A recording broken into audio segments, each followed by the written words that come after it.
Right, mate? How do you enjoy the conference? Your first time in Tallinn?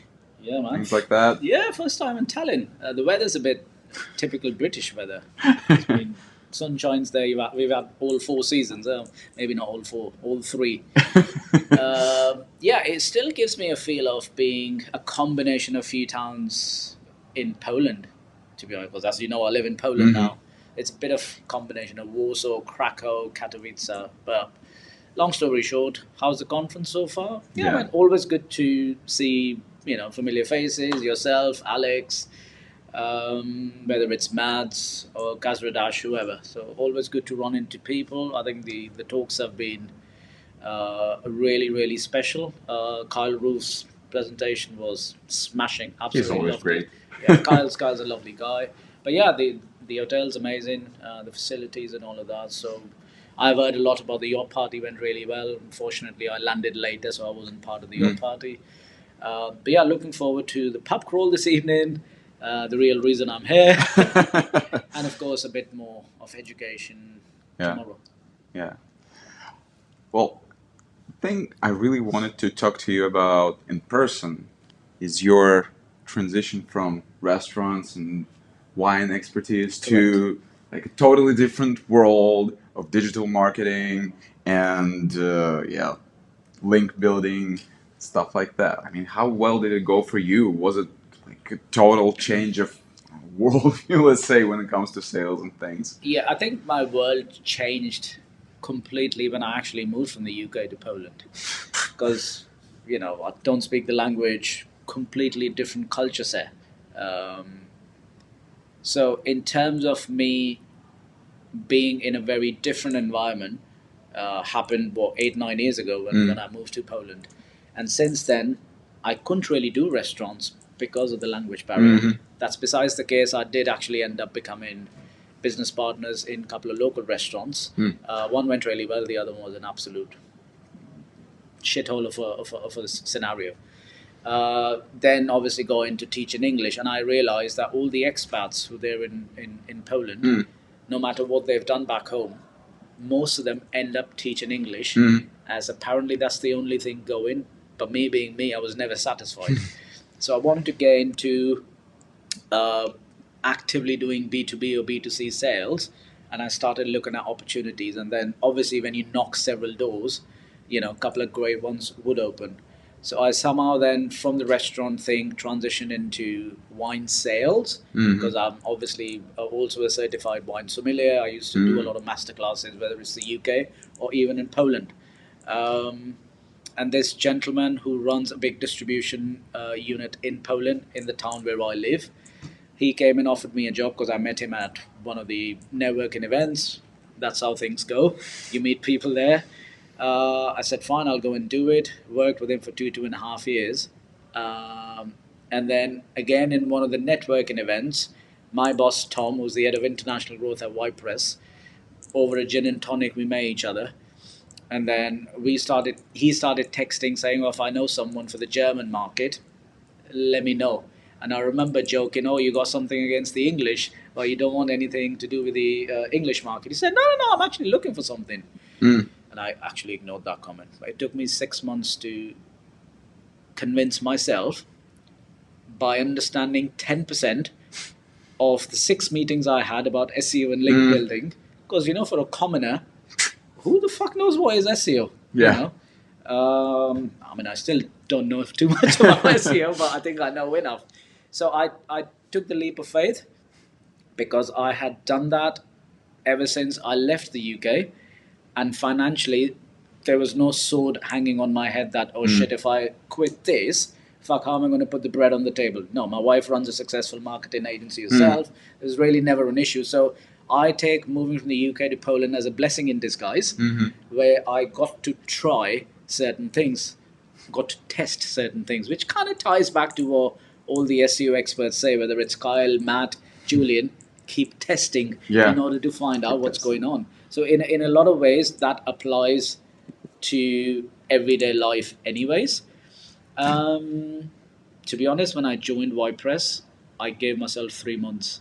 I said, still it's 3 months of something new. Yeah. Clearly, I'll pick up on certain new nuances which might enhance my skill set when it comes to sales. And then I'll probably fuck off back to either selling wines or do something else.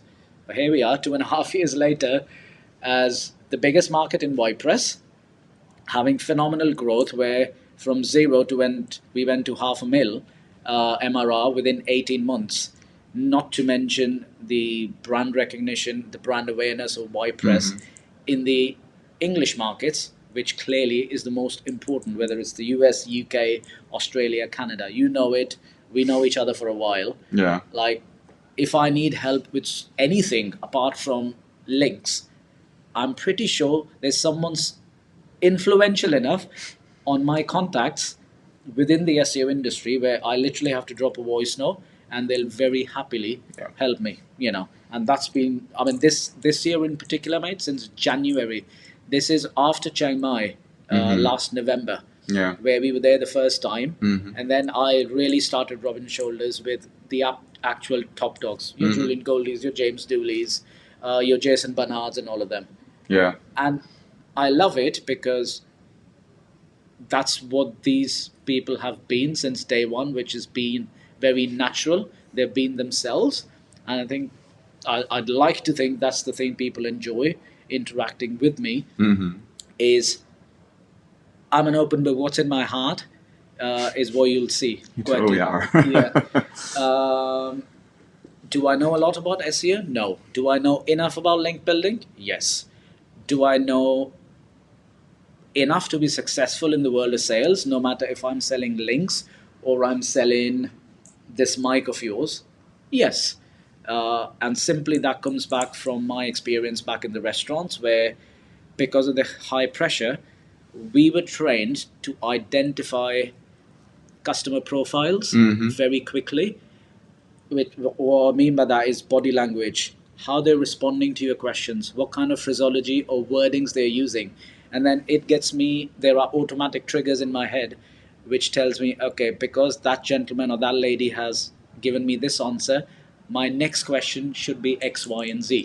To give you an idea, within my team in WordPress, when it comes to cold outreach or closing campaigns or deals, we have, believe it or not, 27 different mini strategies we apply based on how the client's answering us. And that strategy goes from top to bottom, which is when we do our email outreach campaigns, when we do cold calling scripts, and we pivot and we keep changing all the time because you need to be on the ball because the trend's changing.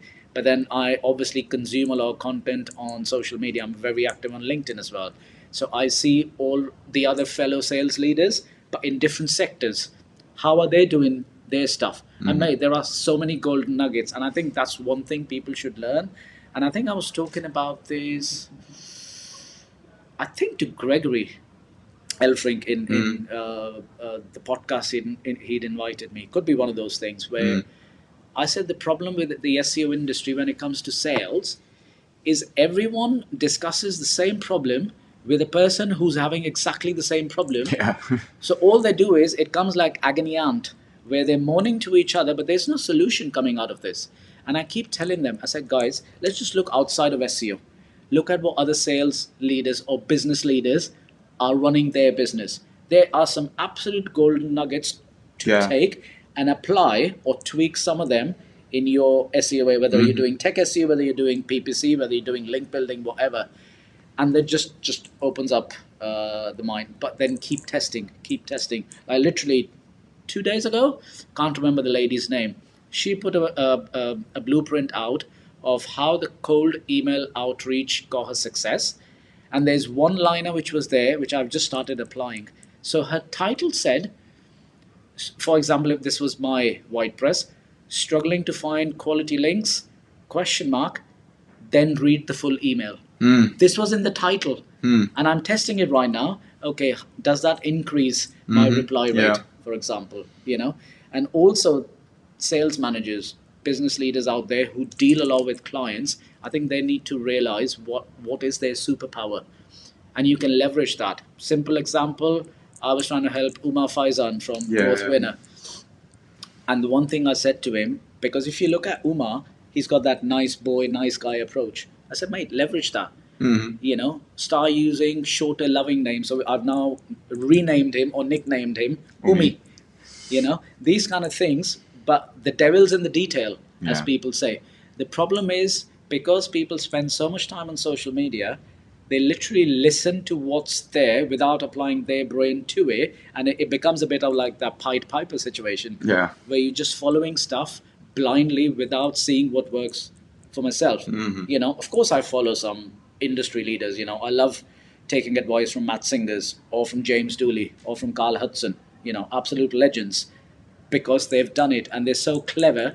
And every time I speak to them, they give me a different set of advice, which ties in with my mindset that you can't be sitting on your laurels on your one approach or 10 approaches for too long, because, again, I'm going to use Dooley's phrase: if you can't innovate, you evaporate, something like that, he Something says, like something that. like Yeah. that.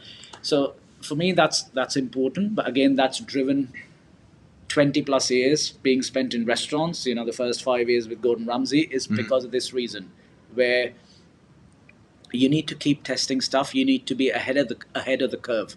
You have to be, and I think that's where the learning curve is.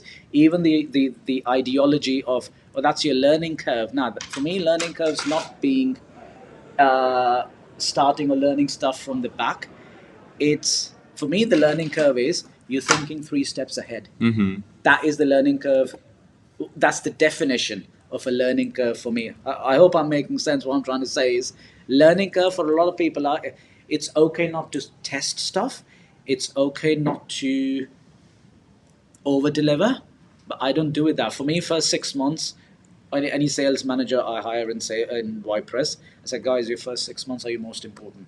Eat, breathe, repeat, numbers, strategy, approach. Be an absolute maniac when it comes to speaking to clients, when it comes to converting sales, when it comes to literally responding to emails within the hour.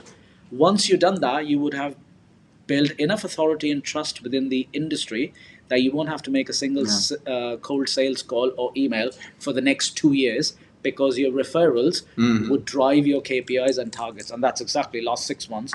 I've not done a single sales call, because when it's Charles or it's Mads or it's Julian or it's Matt or it's Alex or you, when anyone's talking about link building, they're like, go and speak to Steve, WordPress, they'll look after you.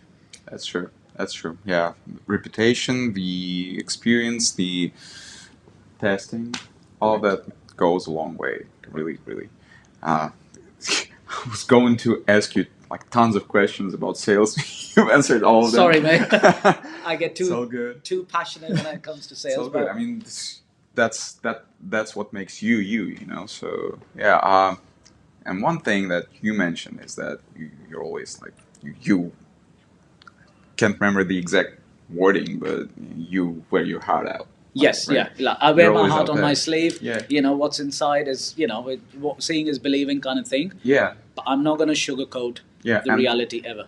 in my opinion, this is one of the probably most important factors in your success, in the way people perceive you, because I mean, you're not trying to be someone else. You're just being yourself, and just applying your personality to your job, and just marrying these two areas of your life, right? Because ultimately, people are buying from people. There you go. Exactly, Right. man. It's so important. We're all emotional animals, and without being cringy or me coming across that, or I know the general perception is, oh, every sales manager or sales guy has a hidden agenda.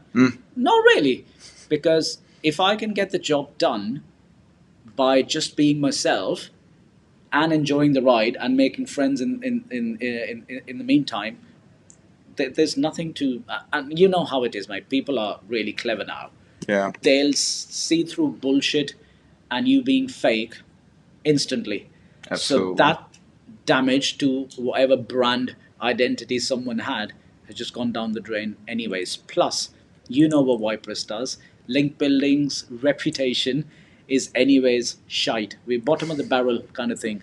So it's even more important for me not to fake anything. Just be myself. And then, yes, we all still know links are important. We all keep saying that. We all know that, irrespective of what Google says. So if you could be that trustworthy brand or person in an industry where there is no trust, mate, the money's there on the table then. Yeah, absolutely. Be like the one-eyed king kind of thing. Yeah. Yeah.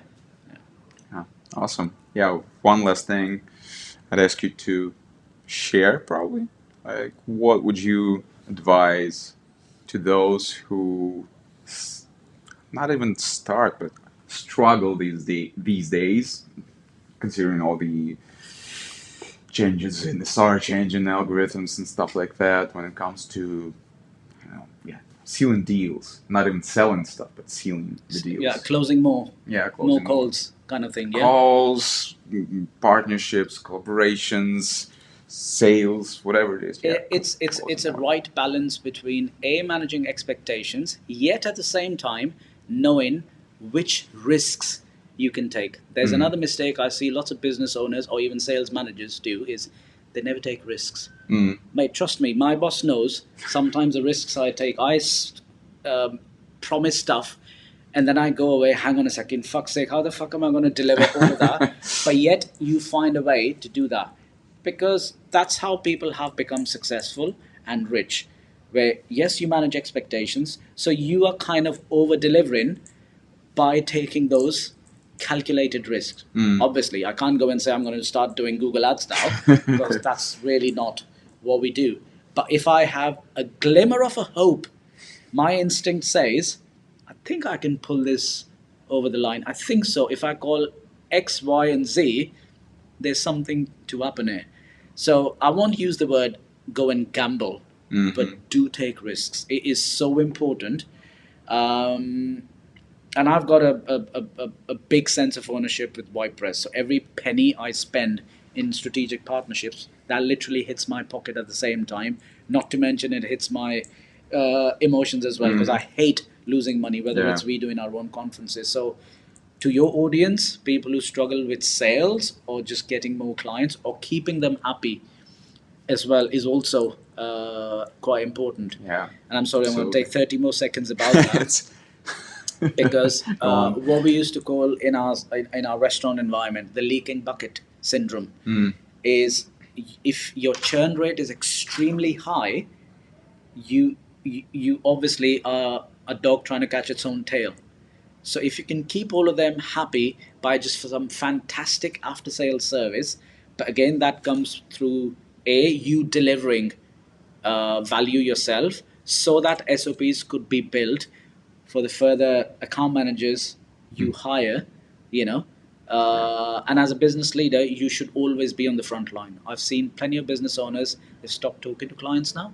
That should not be the case, because I'm sorry, you lose reality, you lose ground reality, what's really happening on the front line, and you shouldn't be doing that. I still do that, whether it's a £500 a month client or a $500,000. I need to go on calls to try and ask the same questions to try and understand, are we really a good match? For me, every penny is important, to be honest, even at this stage. So yeah, take risks, manage expectations, keep robust after sales SOPs in place where your client is really well looked after. I see a lot of these loose statements being made on social media where people say, I fired this client, I fired that client, and I'm like, hang on a second. Me thinking like that in restaurants will get me sacked next second. You know how it is. It's a cutthroat industry, mate. Same with SEOs. We got million experts out there. Who the fuck is good and who ain't? You are, as a person, you are that differential. In terms of service, whether it's tech SEO, link building, let's face it, 99.9%, everyone's going to do pretty much the same shit. Yeah. So it's all about how do you still manage expectations, but also overcome obstacles, but being very clever about how do I also break the bad news. And this is a bit of a nugget.